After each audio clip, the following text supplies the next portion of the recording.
আজ থেকে অনেক অনেক বছর আগের কথা। সে দিনটা আজকের মতো ছিল না। তখন দেশটা টুকরো টুকরো হয়নি। বাংলার 1174, ইংরেজির 1767। দেশে ফসল ভালো হয়নি। বাংলার রাজস্ব আদায়ের কর্তা রেজা খাঁ, মোহাম্মদ রেজা খাঁ। जो बादशाह देश की आवाम को दो वक्त की रोटी मयस्सर नहीं कर सकता, ऐसे बादशाह का तो नाम भी लेना हराम है। ए मेरे परवरदिगार, मेरे मौला, ऐसे बेमरवत बादशाह को तू कभी माफ नहीं करना, कभी माफ नहीं करना। यही मेरी इल्तिजा है। इस नाचीज की इस इल्तिजा को अपने प्यारे हबीब सल्लल्लाहु अलैहि वसल्लम के सदक़े तुफैल कबूल कर ले अल्लाह, कबूल कर ले। आमीन। মোহাম্মদ রেজা খাঁ স্বপ্ন দেখছেন উনি সারাফরাজ হবেন। বাংলার মানুষের ওপর শতকরা 10 টাকা রাজস্ব বাড়িয়ে দিলেন। ঘরে খাবার নেই, মানুষ ভিক্ষে করতে লাগলো। ভিক্ষে না পেয়ে মানুষ উপোস করতে লাগলো। কে কাকে ভিক্ষে দেবে? মানুষের অসুখ বিসুখ হতে লাগলো। খাবারের অভাবে না খেতে পেয়ে মানুষ মরতে আরম্ভ করল। মানুষ গরু বেচল, ঘর বাড়ি বেচল, লাঙল জোয়াল বেচল। মানুষ বীজ ধান খেয়ে ফেলল, মেয়ে বেচল, বউ বেচল, তারপর ছেলেও বেচল। কিন্তু তারপর কে কাকে কিনবে, কে কাকে বেচবে? আর তো খরিদ্দার নেই, না আছে ক্রেতা, না আছে বিক্রেতা। মানুষ গাছের পাতাও খেলো, ঘাস খেলো। মানুষ হিংস্র হয়ে গেল। কুকুর, বেড়াল, ইঁদুর পর্যন্ত খেতে আরম্ভ করল খিদের জ্বালায়।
আমার মনস্কাম কি সিদ্ধ হইবে না?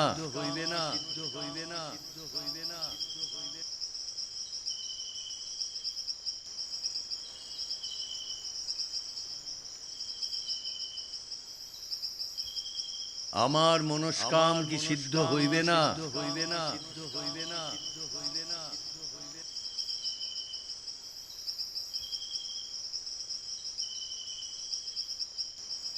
আমার মনস্কাম কি সিদ্ধ হইবে না?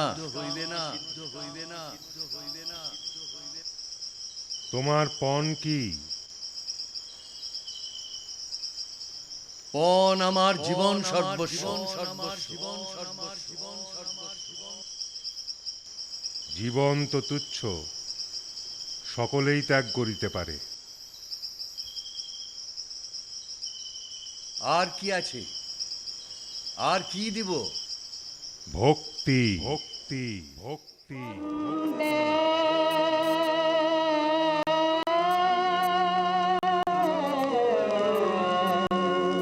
मातरम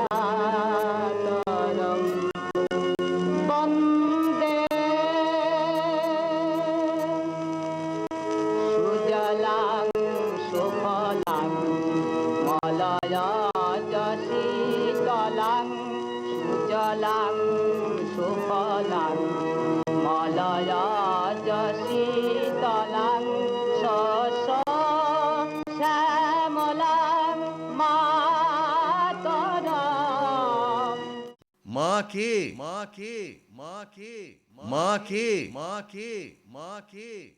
শুভ্রজ্যোৎস্না পুলকিত যামিনী কুসুমিত দ্রুমদল শোভিনী। শুভ্রজ্যোৎস্না পুলকিত যামিনী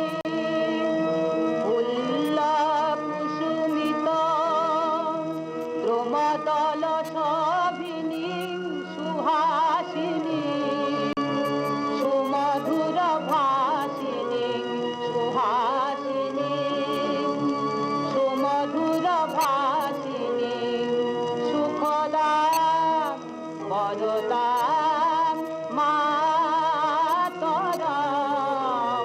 এ তো দেশ, এ তো দেশের রূপ বর্ণনা, এ তো মা নয়। সপ্তকোটি কণ্ঠ কল কল নিনাদ করালে, দ্বিসপ্ত কোটি ভুজে ধৃত খর খর মারে। অবলা কেন মা এত বলে, বহু বলধারিণী নমামি তারিণী। রিপুদল বারিণী মাতরম বন্দে মাতরম। তুমি বেদা তুমি ধর্ম তুমি হেতে তুমি মর্ম তঙ্গে হে প্রাণা শরীরে। তুমি বেদা তুমি ধর্ম তুমি হেতে তুমি মর্ম তঙ্গে হে প্রাণা শরীরে। বাহুতে তুমি মা শক্তি হৃদয়ে তুমি মা ভক্তি। তোমারি প্রতিমা গড়ি মন্দিরে মন্দিরে। বাহুতে তুমি মা শক্তি হৃদয়ে তুমি মা ভক্তি। তোমারি প্রতিমা গড়ি মন্দিরে মন্দিরে। বন্দে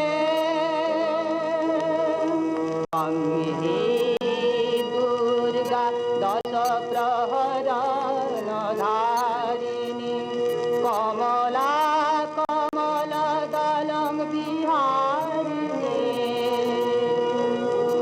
তঙ্গে দুর্গা দশ প্রহরণ ধারিণী কমলা কমল দলং বিহারিণী। বাণী বিদ্যাদারিণী নমামি ত্বাং। বাণী বিদ্যাদারিণী নমামি ত্বাং। নমামি অমলা অমলা অতুলা সুজলা সুফলা মাতরম। শ্যামলা সরলা সুস্মিতা ভূষিতা ধরণী ধরণী মাতরম বন্দে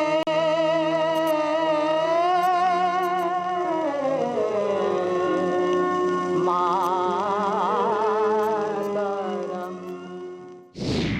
1945 সালে রেজাউল করিম সাহেব লেখেন বঙ্কিমচন্দ্র ও মুসলমান সমাজ।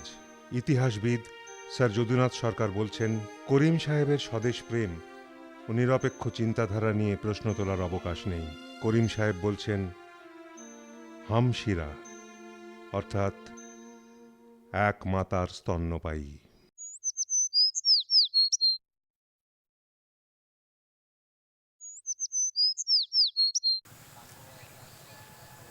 এক মায়ের সন্তানদের বলা হয় সহোদর। পারসিক ভাষায় এই কথাটাকেই আরো সুন্দর এবং ঘনিষ্ঠভাবে প্রকাশ করা যায়।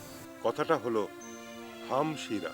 জন্ম থেকে, এমনকি জন্মের আগে থেকে যারা একই মায়ের শরীর থেকে এবং মন থেকে সমস্ত উপাদান নিয়ে বেড়ে ওঠে, তাদের সম্পর্ক হয় সবচেয়ে কাছের, সবচেয়ে আপন। তারা হয় প্রকৃত ভাই।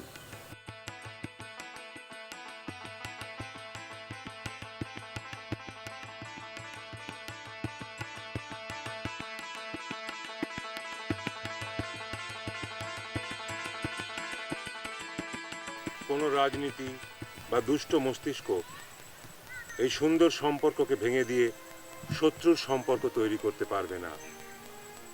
হয়তো কিছুদিনের জন্য তা গুলিয়ে দিতে পারে, কিন্তু ভাই একদিন ভাইকে কাছে টেনে নেবেই, এ আমার দৃঢ় বিশ্বাস।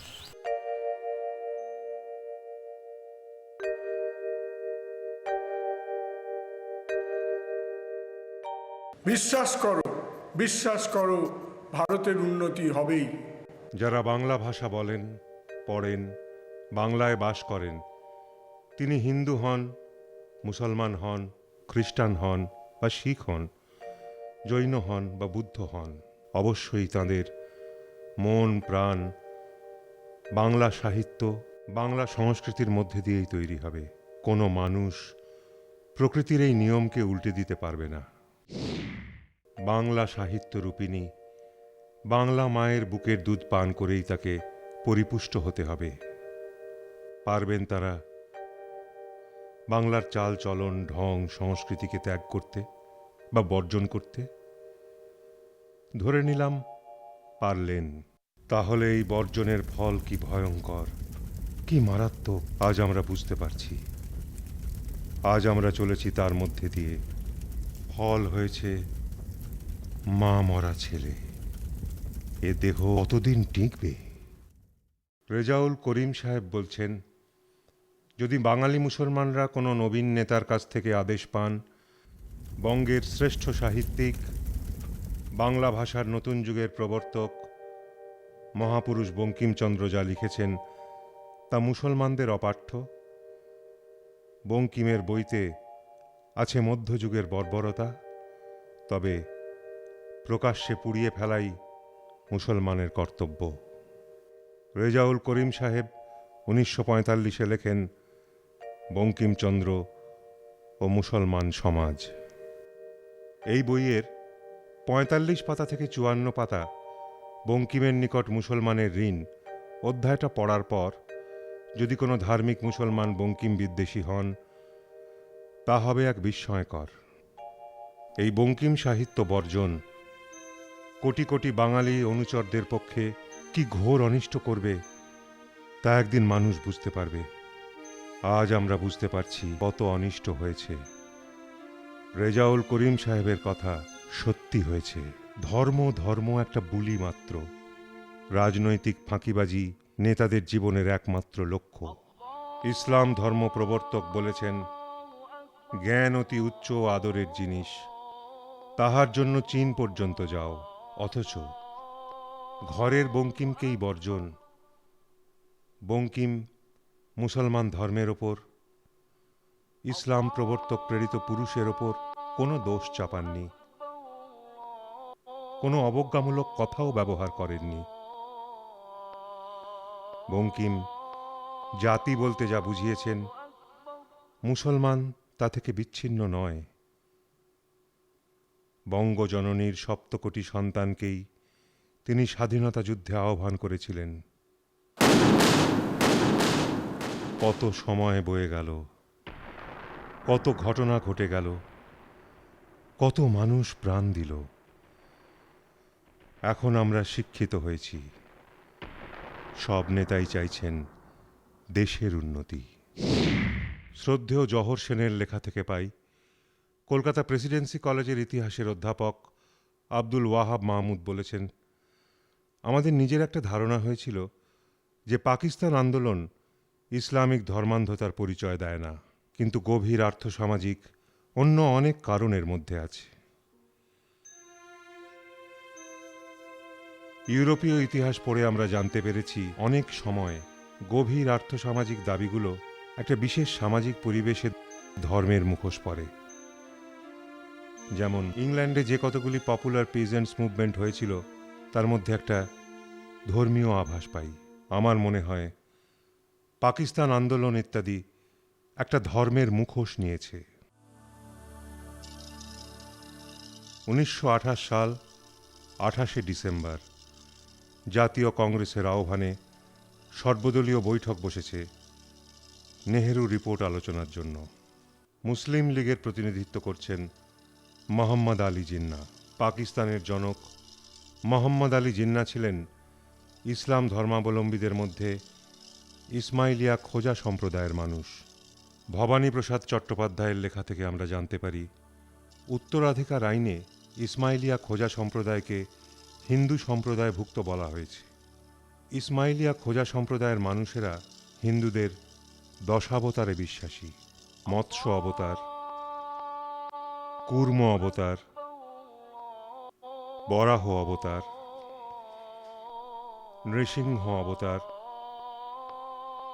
বামন অবতার, পরশুরাম অবতার, রামচন্দ্র অবতার, বলরাম অবতার, বুদ্ধ অবতার, কল্কি অবতার। তাহলে এখনো সময় আছে পৃথিবীর যত মারণাস্ত্র আছে সব অকেজো করে দেবার, পৃথিবীর যত বিস্ফোরক আছে তাতে জল ঢেলে দেবার। মোহাম্মদ আলী জিন্নাহ ছিলেন গুজরাতি। গুজরাতি রীতি অনুসারে বাবার নামকে প্রথমে বসিয়ে তারপর হয় নিজের নাম। জিন্নাহর প্রকৃত নাম ঝিনা ভাই মোহাম্মদ আলী।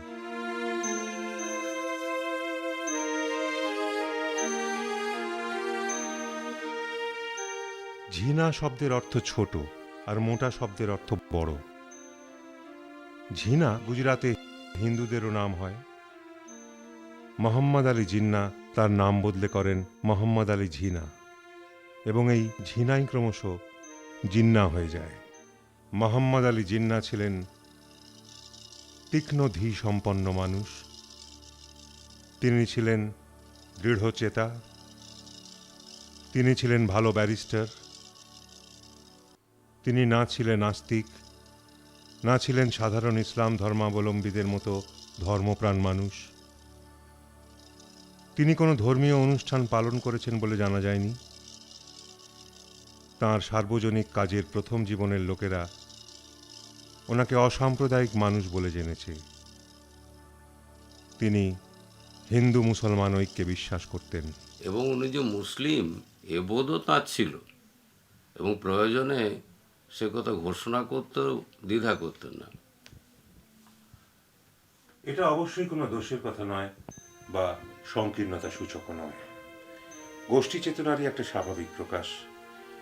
সেই জন্যে এই সংশয় ওঠা স্বাভাবিক যে মোহাম্মদ আলী জিন্নাহর প্রথম জীবনের অসাম্প্রদায়িক চরিত্রটা তাঁর উদার মনোভাবের পরিচয়, নাকি তা ছিল ধর্ম উদাসীনতার প্রকাশ। ধর্মের মুখোশটা আবার ব্যবহার করলেন রাজনীতিকরা। 1928-এর 28শে ডিসেম্বর ওই সভাতেই মুসলিম লীগের প্রতিনিধি মোহাম্মদ আলী জিন্নাহ বললেন, তিনি বৈঠকে যোগ দিয়েছেন একজন ভারতীয় হিসেবে, মুসলমান হিসেবে নয়। 1936 সাল 17ই আগস্ট থেকে 25শে আগস্ট মোহাম্মদ আলী জিন্নাহ কলকাতায় ছিলেন। ফজলুল হক সাহেব, খাজা নাজিমুদ্দিনের মতো বাংলার মুসলিম নেতাদের সঙ্গে চলছে ওনার আলাপ আলোচনা।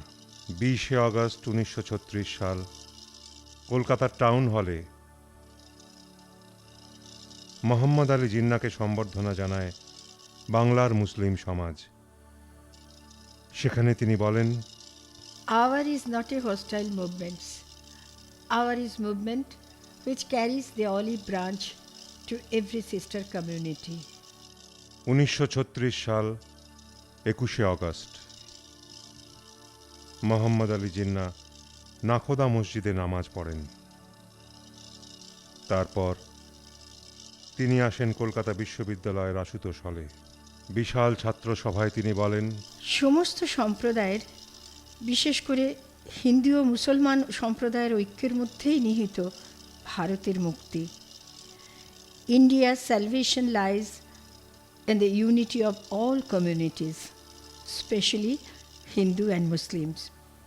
ওই বিশাল ছাত্র সভায় সভাপতিত্ব করেন কলকাতা বিশ্ববিদ্যালয়ের উপাচার্য শ্যামাপ্রসাদ মুখার্জি। 23শে অক্টোবর 1937 মুর্শিদাবাদ জেলার বহরমপুরে অল বেঙ্গল মুসলিম কনফারেন্সে এসেছেন মোহাম্মদ আলী জিন্নাহ। মোহাম্মদ আলী জিন্নাহ বললেন, ধর্ম, সংস্কৃতি আর ভাষা নিয়ে অনেক কিছু বলা যায়, কিন্তু রাজনৈতিক ক্ষমতাই প্রকৃত ক্ষমতা। রাজনৈতিক ক্ষমতাই আমাদের ধর্ম, সংস্কৃতি আর ভাষার রক্ষা কবচ। You may talk as much as you like about your religious culture and language.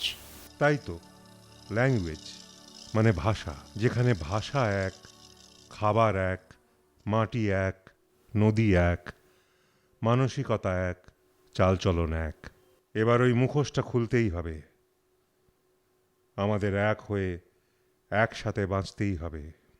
Bankimchandra যদি মুসলমানকে ঘৃণা করতেন, তবে মহামডার্ন লিটারেরি সোসাইটির প্রবর্তক আব্দুল লতিফ খাঁ বাহাদুর আর কলকাতার শিক্ষিত মুসলমান সমাজের আজীবন বন্ধু হয়ে থাকলেন কি করে? বাংলার কৃষকেরা বেশিরভাগই মুসলমান ধর্মাবলম্বী ও গরিব। এই গরিব মানুষগুলো শিক্ষার কোনো সুযোগ পায়নি। এই মানুষগুলোর জন্য বঙ্কিমচন্দ্র যে লেখনী যুদ্ধ শুরু করেছিলেন, তা ওই গরিব মানুষগুলোকে জানতে দেওয়া হয়নি। সমুদ্র হিমাচল জাতি জেগে উঠেছিল এই একটাই গানে। বন্দে মাতরম, বন্দে মাতরম, সুজলাম সুফলাম মলয়জ শীতলাম, শস্য শ্যামলাম মাতরম, বন্দে মাতরম।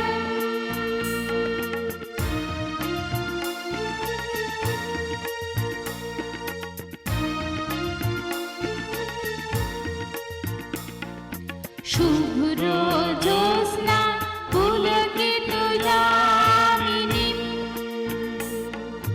ফুল্ল কুসুমিত দ্রুমদল শোভিনী, শুভ্র জ্যোৎস্না পুলকিত যামিনী। বন্দে মাতারম মুসলমান বিদ্বেষী নয়। এতে কোথাও পৌত্তলিকতার কথা বলা হয়নি। বন্দে মাতারম এবাদত অর্থাৎ ঈশ পূজার গান নয়। এখানে কোথাও বলা হয়নি যে, হে দেশ, তোমাকে সাষ্টাঙ্গে প্রণিপাত করি বা সেজদা করি। যে দেশের বন্দনা করা হয়েছে, প্রথম কটা লাইনে সেই দেশেরই রূপ বর্ণনা করা হয়েছে।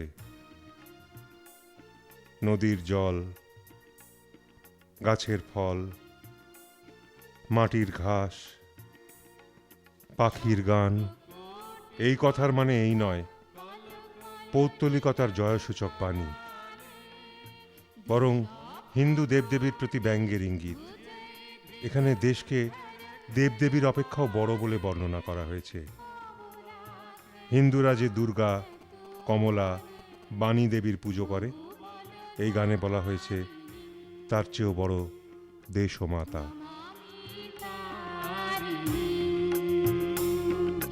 রিপুজাল